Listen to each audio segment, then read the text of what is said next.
Welcome back to the Adrenal Fatigue Podcast. This is Angela, and today I am so excited to have on for the first time my amazing older sister, Gina Geimer. As a therapist, she has a brilliance with conversation and helping women and families feel connected. And I know this conversation is going to be extremely helpful to all of you on this journey that can be very isolating. We often feel alone, and we lose connection with people, friends, and family along the way because the struggle is real, right? Many of you are dealing with symptoms that are somewhat vast, mysterious, and often debilitating type of symptoms. And at the same time, you might not have any answers so far or a diagnosis as to why this is all going on, or you have a diagnosis of adrenal fatigue possibly that's not recognized by mainstream medicine.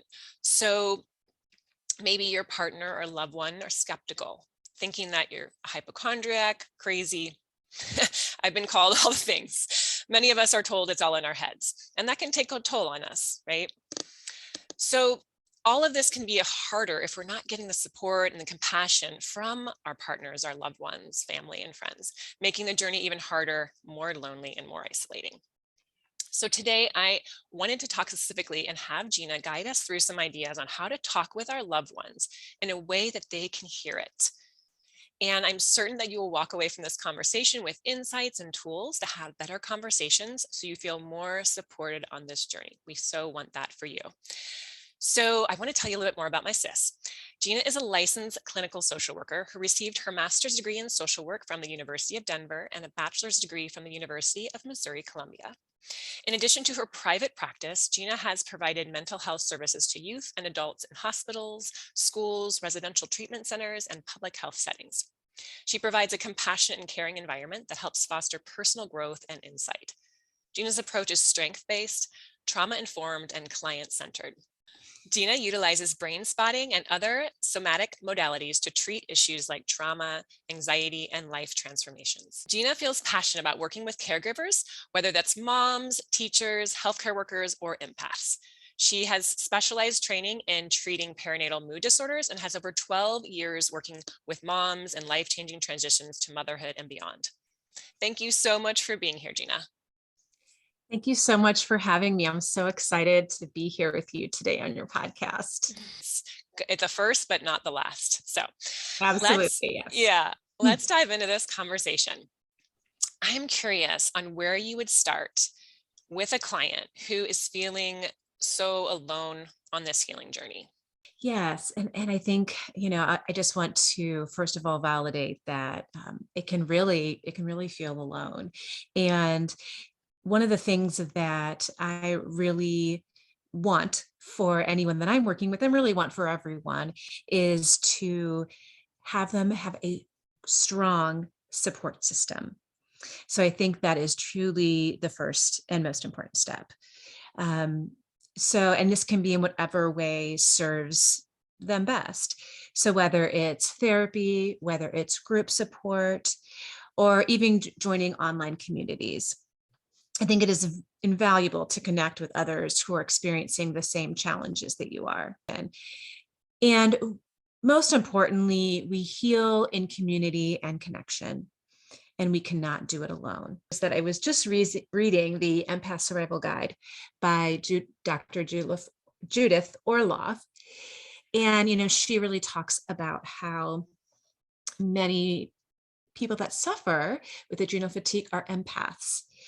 And so it's not only about finding support, but finding the right support, having the right circle of people in your corner, so that you have people that are building you up, right? And really being intentional about who you're surrounding yourself to, because as we know, empaths are, frequently overwhelmed by multiple unspoken and spoken signals that are given off by people, because they're so sensitive to any stimuli and pick up on so much in the environment and from other people. And so really being aware of how those people make you feel and in your support system, and really holding on to those that really make you feel great and encourage you and bolster you up. Mm. I love that. And we talk a lot about empaths here at the Adrenal Recovery Collective. So thank you for mentioning that. And being an empath myself, I know how exhausting or how it can be if you don't learn how to, master what I call a superpower. We can use it as a superpower, or it can, can really be a burden in a way if we aren't careful with how we use this power of ours. And so I love that you brought that up. Absolutely. Yes. It is very important. And I always am so glad when I hear that people have that awareness of being an empath and can, really take that on and honor that within themselves. We'd have a whole podcast about empaths because we truly feel like this is something that people, if you are an empath, need to be aware of, so that you can really learn how to take care of yourself and to, be able to filter some of what's coming at you and what you're taking in from the outside world, so that you can protect your own energy and protect your, your own health and things. So I think it's really important too, when we talk about here, we're talking about, connections and with our loved ones and so on. We have to also remember that people that are living in our own house, what we're taking on from them. We have a lot of conversations with that with our private clients, and it's amazing what comes up when we really dig deep into that, those relationships, and what the people in just even your home, how their energy might be impacting you. Absolutely. Yeah. And I think it, like you said, it's so important to, find those ways to protect your own energy and kind of conserve your own energy, when you're an empath, so that you can have that, your energy to do all of the wonderful things that you want to do in your life, and have that space and time for it.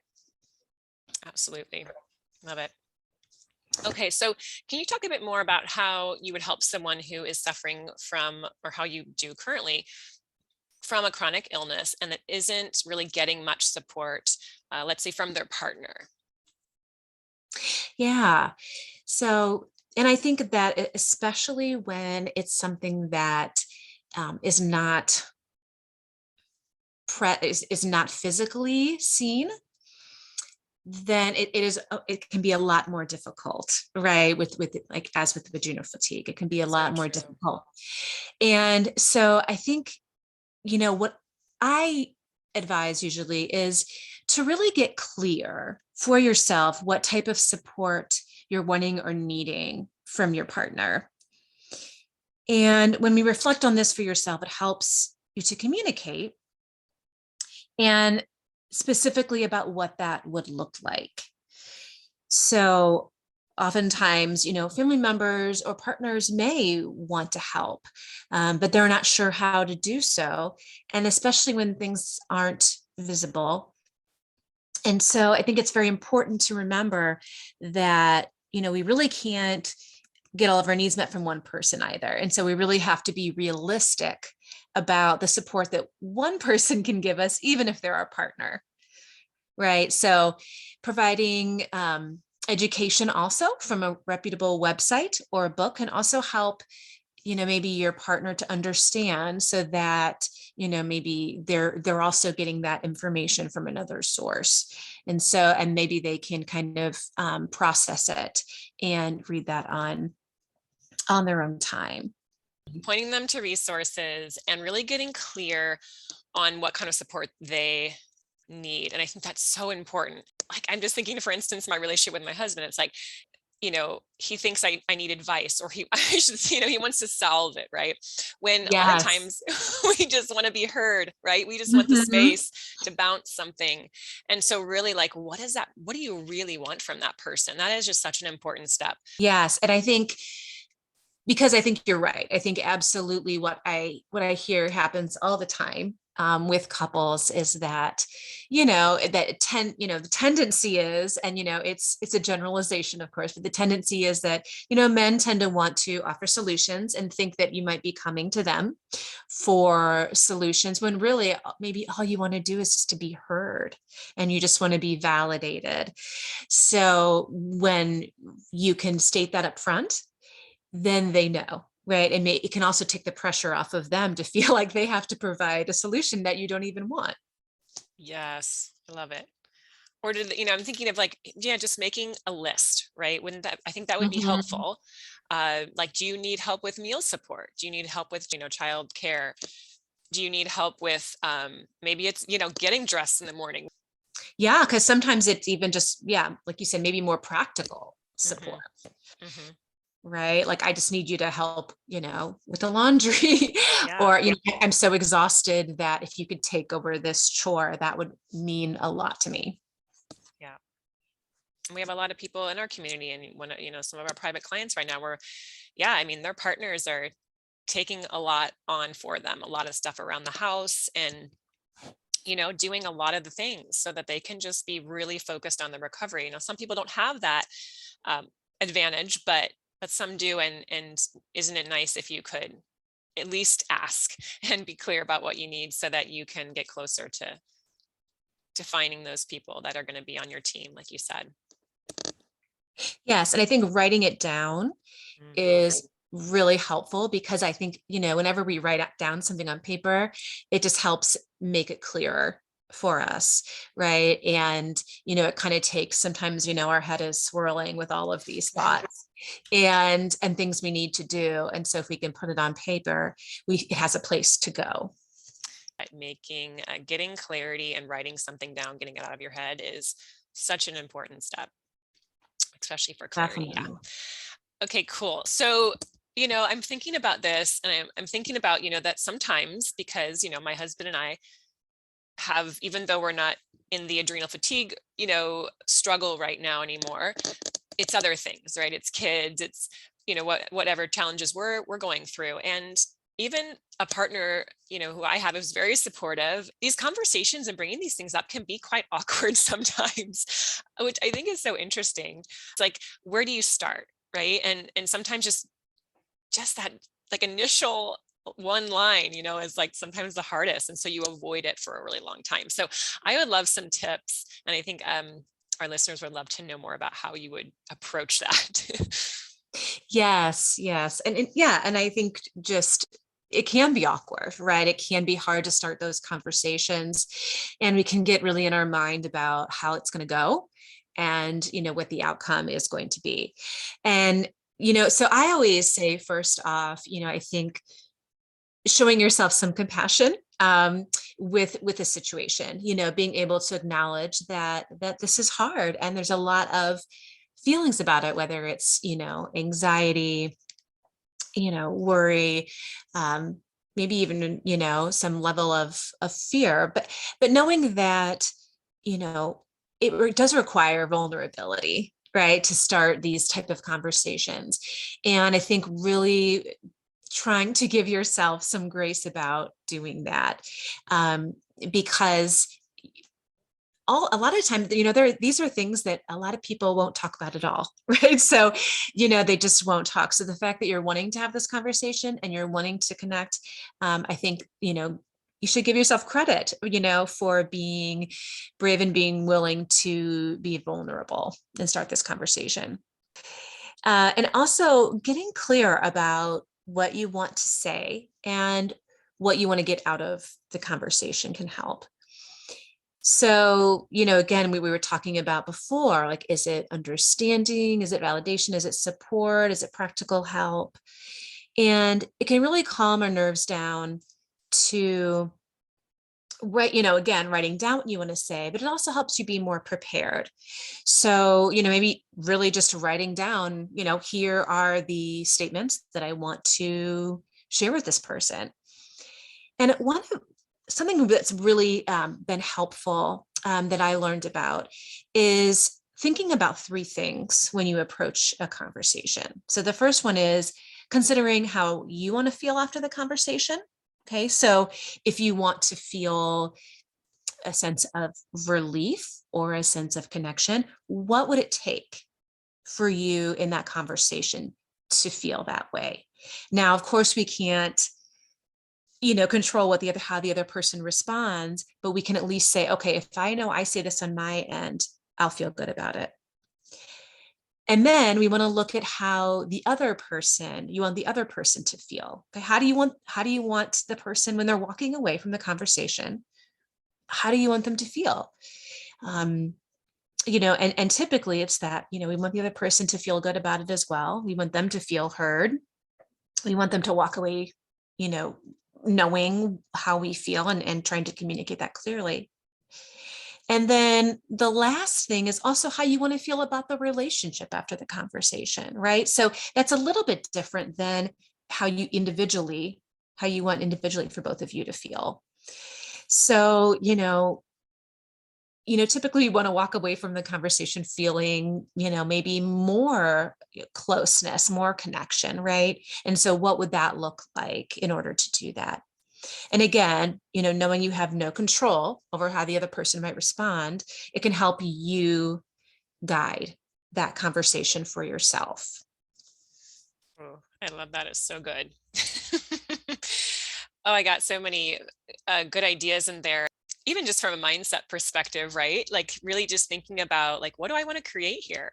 And thinking about the possibilities, like, oh, what would that look like?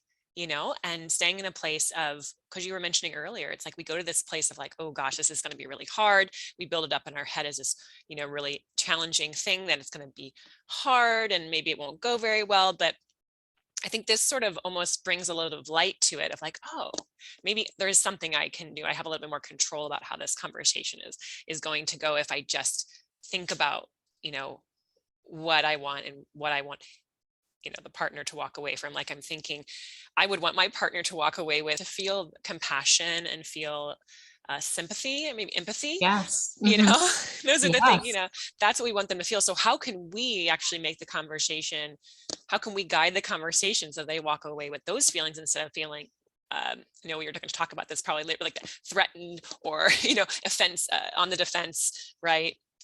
Things like that. So Yes, I love those absolutely. questions. So good. I hope you guys are writing those down. And just another thing that I have learned in my personal and professional life also that has been helpful is trying to preface the conversation a little bit. So, instead of just digging into or starting off a conversation by saying things that might be really hard, to maybe have a phrase before it like, I want to talk to you about something that is going to be really difficult for me and I'm nervous about it. And so I'm really hoping you can hear me out. And so this sets the stage for the person to, maybe, kind of lets them perk up and know that, okay, you want their attention. And, you opening up and being more vulnerable with them might allow them to be more willing to do that also. Yeah, that's so true. I love that line.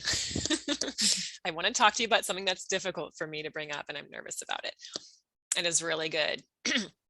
And it's also showing right off the bat, you're that you've thought about it, right? That you're being vulnerable. And um I love that. I think for me too, it's that idea of that maybe even right that moment might not even be the best moment, right? But it's like there's something I want to talk to you about that, that might take some time, and I want to know if like what would be a good time to talk about it. Absolutely. And so that you're communicating that, right? So you're not just holding on to it, Mhm. it's something that's shared. Mhm. And, like you said, you can come back to because, it's not always the right moment. Sometimes, when we're really exhausted and it's the end of the day, we're not going to have the most productive conversation. Oh my gosh, so true. Oh, had many of those. It's like, can Yeah, we start over? been there, done that. Yeah, exactly. Okay, so on that note, I want to dive into, yeah, like some of your best tricks of this having these healthy conversations. I know you have some other really cool nuggets to share. I'm actually going to go through a list for 6 tips for healthy communication. Awesome. So the first one is timing is everything. And, we were just talking about that. And, it could be that, yeah, it's like we were saying, it's a long day and, it's not a time to have a really serious conversation. And also it can be, reading the other person, right? And so being able to say, what kind of day have they had? What kind of mood did they seem to be in? What do I know is going on in their life right now? And so kind of reading that and being able to determine, is this the best time to bring it up? And, and if not, yeah, saying, what, I don't think that we might not be in the best place emotionally or mentally to bring this up. But there is something that I would like for us to talk about, tomorrow or later this week. Following up when your partner or anyone really, and they say they want to talk about something that, making sure that you do follow up with it, because that's meaningful, when you have someone come to you and say, hey, I know we didn't get to talk about that, right? That means a lot when we follow up with those conversations. So, and then the second one is listening carefully. So yes, and of course we are so distracted these days, right, with all of the stimuli and devices and screens that we have, that this may seem like a basic thing to say. We may say, oh yeah, of course we should listen carefully, but a lot of times that might not happen. And so really, if we can put away devices, give the person undivided attention, and be able to, face to face, have a conversation, and also reflecting back to them, what you're saying. And when you reflect back, or kind of rephrase what they're saying, then it really shows them that you are hearing what they have to say. And then, so the third one is staying focused.